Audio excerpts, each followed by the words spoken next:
अक्सर हम माननीय प्रधानमंत्री की मन की बात में कुछ बिंदुओं पर जिक्र सुनते हैं। अब जैसे आत्मनिर्भर भारत है, एंटरप्रेन्योरशिप डेवलपमेंट है, इनोवेशन है, और खासतौर से हमारे युवाओं के लिए जो बहुत एक महत्वपूर्ण विषय है वो है स्टार्टअप्स की दुनिया। देखा जाए तो गुजरात एक ऐसा राज्य है जिसका इन चारों बिंदुओं के साथ परोक्ष या अपरोक्ष किसी ना किसी तरह से एक रिश्ता है। और आज हमारा सौभाग्य है कि वहीं से, गुजरात राज्य से ही, Gujarat chamber of commerce and industry के मानद सचिव श्री अनिल जैन हमारे साथ दिल्ली के स्टूडियो में उपस्थित हैं। अनिल, स्टूडियो में आपका हार्दिक स्वागत है। थैंक यू मनोज, ये मेरा सौभाग्य है कि मुझे आपके साथ वार्तालाप करने का मौका मिल रहा है। अनिल, एक थोड़े से व्यक्तिगत प्रश्न के साथ शुरुआत करना चाहेंगे इस वार्तालाप की। आप पिछले 5-6 दशकों से गुजरात से जुड़े हुए हैं, प्लस आपका राजस्थान से भी ताल्लुक है। आपने देश भर में अपने कार्य के सिलसिले में यात्राएं की है, अपने महाराष्ट्र में, मुंबई या दिल्ली। ऐसे में हमें एकदम से गुजरात में हर साल होने वाला एक महत्वपूर्ण इवेंट याद आता है, और वो है वाइब्रेंट गुजरात। उत्सुकता दिल्ली में बैठ के ये होती है कि गुजरात की भूमि में जो स्व उद्यमिता का स्पिरिट है, जो स्पिरिट ऑफ एंटरप्रेन्योरशिप है, जो आपने इतने सालों में देखा है, इस भूमि का उसके साथ क्या संबंध है? मनोज, वैसा देखा जाए तो पिछले 50 सालों की मेरी जो जर्नी रही है उसमें मैं एक इंडस्ट्रियल फैमिली को बिलोंग करता हूं, और बचपन से मैंने देखा है गुजरात हमेशा एक प्रोग्रेसिव स्टेट रहा है।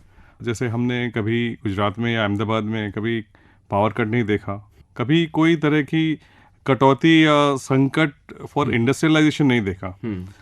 इलेक्ट्रिसिटी की बात करें तो आज मेरा यूनिट जो चल रहा है वो जनरेटर ही नहीं है। We don't have a generator because power इतना अच्छा और कंसिस्टेंट मिल रहा है कि अगर पावर जाने वाला हो तो हमको एक हफ्ते पहले इतला की जाती है कि 1 घंटा पावर बंद रहेगा। तो काफ़ी सहूलियतें हैं इंडस्ट्री के लिए, और अभी नहीं, मेरे हिसाब से 50 साल से Gujarat has been in the forefront of industry. आपने बात करी आत्मनिर्भरता की, तो from Gujarat GCCI, Gujarat chamber of commerce की एंड इंडस्ट्री की तरफ से मैं ये बताना चाहता हूँ कि हम लोगों ने प्रधानमंत्री के पुश पे एक विंग शुरू किया है डिफेंस का। काफ़ी हमारा वार्तालाप होता है मिनिस्ट्री ऑफ डिफेंस से, और काफ़ी डिफेंस ओरिएंटेड जो कंपनीज हैं उनका एक पुश है कि स्मॉल और मीडियम एंटरप्राइजेस को बढ़ावा दिया जाए और इम्पोर्ट के सब्स्टिट्यूट ढूंढा जाए। तो पिछले दिनों गुजरात में बहुत बड़ा डिफेंस शो हुआ, उसमें हमारी गुजरात का पवेलियन था। कभी करीब 36 कंपनियों ने पार्टिसिपेट किया वहाँ पे, और बहुत अच्छा रिस्पांस मिला। काफ़ी लोग स्पेस रिलेटेड में काम कर रहे हैं। राजकोट, जामनगर, ये काफ़ी इंजीनियरिंग हब्स हैं, और काफ़ी स्मॉल मीडियम एंटरप्राइजेस को जल्दी से ब्रेक मिल रहा है। और ये पुश डिफेंस डिपार्टमेंट की तरफ से भी है। उन्होंने हमें बताया कि उनके पैटेंट्स जो हैं उन्होंने ओपन कर दिए हैं for common people, for MSME।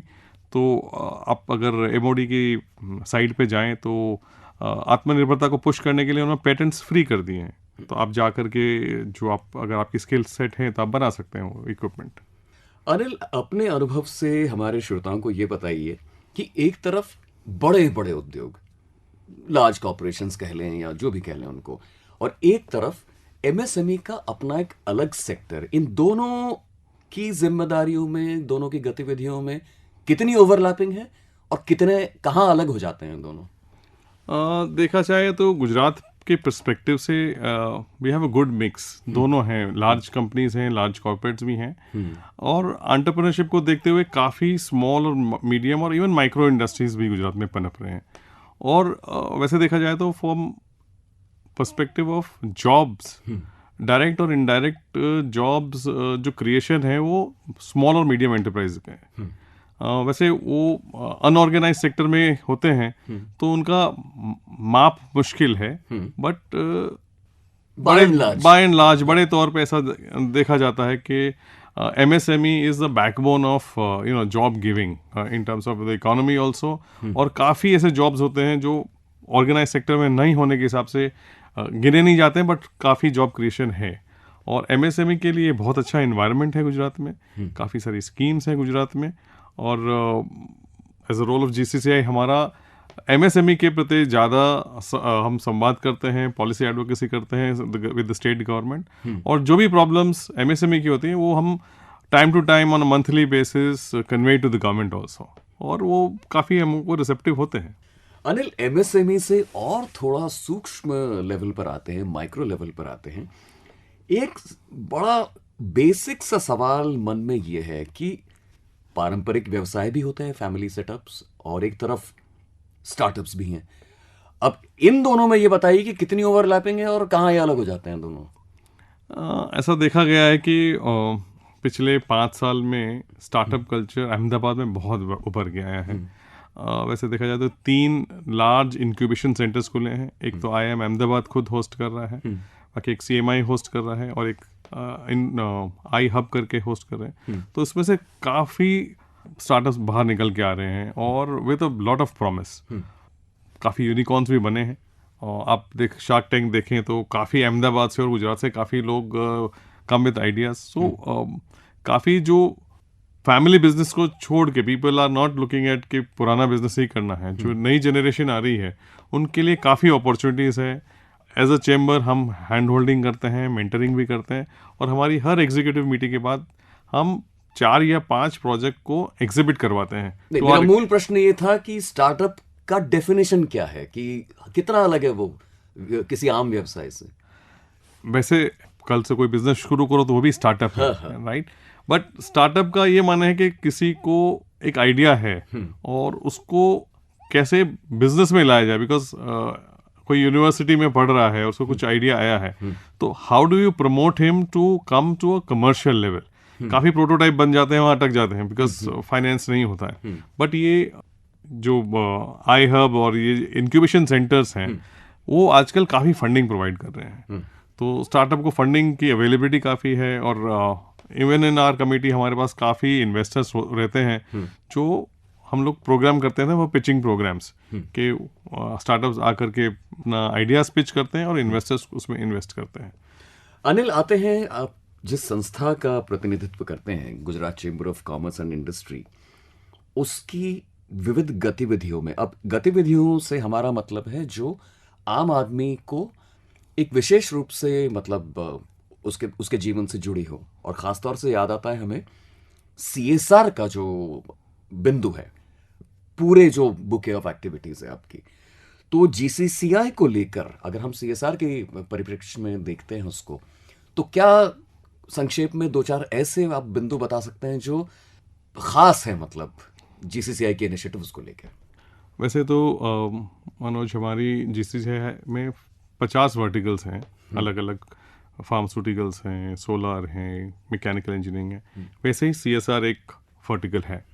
तो हमारा मेन सीएसआर का एक्टिविटी रहता है, सरकार के साथ रहता है, to coordinate with the government. जैसे पेंडेमिक में रहा, तो पेंडेमिक में हमने सरकार के साथ कंधे से कंधा मिला करके ऑक्सीजन सप्लाई किया। हमारे जीसीसीआई सेंटर पे हमने ऑक्सीजन कलेक्ट करवाए, और जहाँ जहाँ सरकार ने बताया वहाँ पे हमने मुहैया करवाया उसको।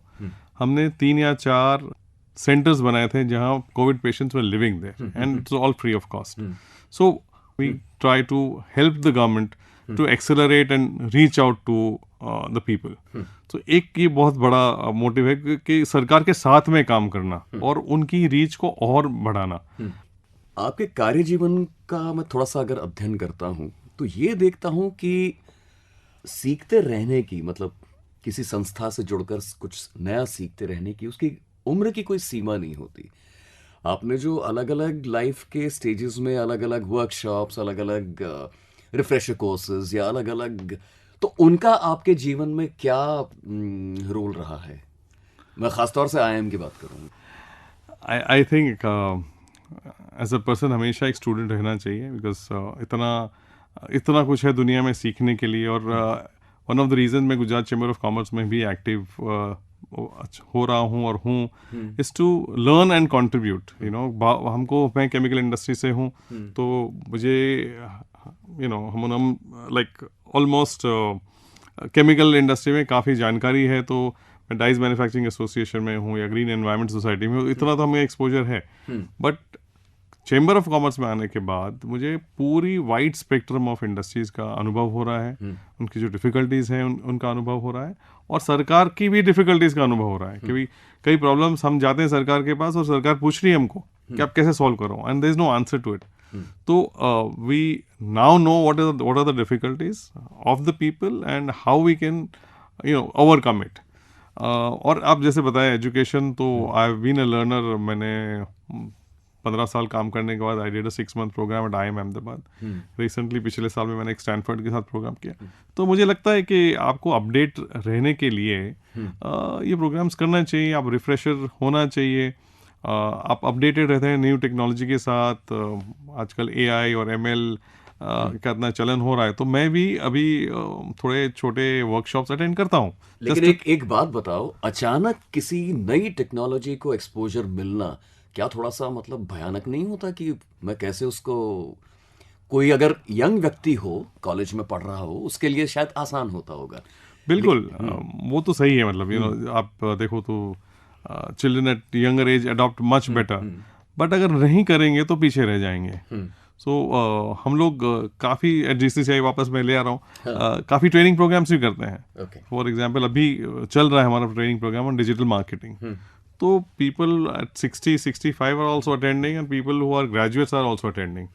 तो अटेंड करना ज़रूरी है, बिकॉज पूरी दुनिया डिजिटल की तरफ जा रही है। प्रधानमंत्री का भी ये सपना है कि डिजिटल होना चाहिए, और रियलिटी है। और ऐसे देखो तो इंडिया में डिजिटाइजेशन बहुत अच्छी तरह से हुआ है, और काफ़ी अर्ली अडाप्टर्स हैं हम लोग। आप US में चले जाओ और दूसरी डेवलप्ड कंट्रीज में जाओ, तो कोई ज़्यादा फर्क नहीं है। We are equivalent to what digitisation happened there.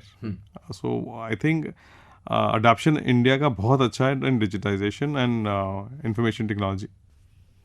इतनी सारी बातें हुई भारत में उद्योग को लेकर, और आपका भी अनुभव भारत की अलग अलग जगहों से रहा है। आपने काम के सिलसिले में या किसी और सिलसिले में आपने विदेशों में भी आप गए होंगे, और वहाँ के व्यावसायिकों से आपका आदान प्रदान, बातचीत और संबंध रहा होगा। ये जानने की उत्सुकता होती है कि मतलब बदलते भारत को देखते हुए उनके मन में जनरली क्या छवि है, मतलब विदेशी व्यावसायिकों में। पिछले 10 साल में देखा जाए तो इंडिया का जो रेपुटेशन है इन टर्म्स ऑफ बिजनेस काफ़ी बड़ा है। क्योंकि एक तो सबसे बड़ा एडवांटेज हमारा है लैंग्वेज का, इंग्लिश का। हमारा कम्युनिकेशन उनके साथ बेहतर होता है compare to the Chinese. Also एक क्रेडिबिलिटी फैक्टर भी इंडिया की काफ़ी अच्छी है। कोई ज़माने में था एक्सपोर्ट में क्वालिटी वगैरह का, बट अब I think India is at par. और इंफॉर्मेशन टेक्नोलॉजी ने भी हमको बहुत आगे पहुंचाया है in terms of credibility and knowledge sector में। तो इंडिया का नाम काफ़ी अच्छा हो रहा है हर क्षेत्र में। IT में आप देखो, एंटरप्रेन्योरशिप में काफ़ी स्टार्टअप्स आ रहे हैं, और इवन केमिकल फार्मा में तो बोलते हैं India is the pharmacy of the world. So for example US FDA plant which is the strictest plant, US के बाहर सबसे ज़्यादा US FDA प्लांट इंडिया में है। मतलब जो भारतीय व्यवसाय जो दवाइयां बनाती हैं और जो उस मापदंड पे खरी उतरती हैं। बिल्कुल, और US के बाद सबसे ज़्यादा US FDA approved plants India में है। So it speaks for itself कि भाई कहाँ इंडियन मैन्युफैक्चरर्स का माइंडसेट, जो जुगाड़ वाला माइंडसेट था, वो पीछे छोड़कर now we are system driven and we are at par with the west. इसी बात पर आकाशवाणी की ओर से मैं आपका धन्यवाद देता हूं। आपने बहुमूल्य समय निकाला अपना। मैं आपसे अनुमति लेता हूं। नमस्कार।